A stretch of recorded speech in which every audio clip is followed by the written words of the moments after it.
Hello hi అందరికీ నమస్కారం అండి. Welcome to CK Gautam blogs. ఈరోజు వడ్డిపల్లి టమోటా మార్కెట్ యార్డ్లో టమోటా రేట్లు ఏ విధంగా ఉన్నాయో ఇప్పుడు చూద్దాం. అందుకంటే ముందు మన ఛానల్లో ఉన్న ఫస్ట్ టైం చూస్తుంటే ఇందుకు సబ్స్క్రైబ్ చేసుకోకపోతే ప్లీజ్ సబ్స్క్రైబ్ చేయండి. అలాగే పక్కన ఉన్న బెల్ ఐకాన్ని క్లిక్ చేయండి. నేను పెట్టే వీడియో మీకు యూస్ఫుల్ ఉంటే ప్లీజ్ లైక్ కొట్టండి. ఇక వడ్డిపల్లి టమోటా మార్కెట్ యార్డ్లో ఇక్కడ స్టార్టింగ్ 15 kg బాక్స్ వచ్చేసి 10 రూపాయల నుంచి 80 రూపాయల వరకు తీసుకున్నారు థర్డ్ రకం క్వాలిటీ. 10 రూపీస్ నుంచి 80 రూపీస్ వరకు తీసుకున్నారు థర్డ్ రకం క్వాలిటీ.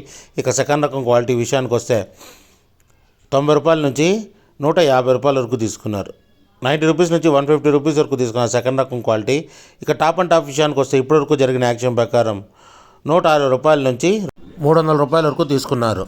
160 రూపీస్ నుంచి 300 రూపీస్ వరకు తీసుకున్నారు 15 kg బాక్స్ వడ్డిపల్లిలో. ఇంకా మార్కెట్ రన్నింగ్లో ఉంది. ఒకవేళ రేట్ పెరిగితే ఇంకో వీడియో అప్డేట్ చేస్తా. ప్రస్తుతానికైతే 300 రూపాయలు 15 kgల బాక్సు వడ్డిపల్లిలో. ఇది ఈరోజు వడ్డిపల్లి టమోటా మార్కెట్ యార్డ్లో టమోటా రేట్లు. ఈ వీడియో కనుక మీకు నచ్చినట్లయితే తప్పకుండా లైక్ కొట్టండి. ఇక ఇలాంటి మరిన్ని మార్కెట్ వివరాల కోసం మన ఛానల్ని తప్పకుండా సబ్స్క్రైబ్ చేయండి. థ్యాంక్ యూ, మీ గౌతమ్.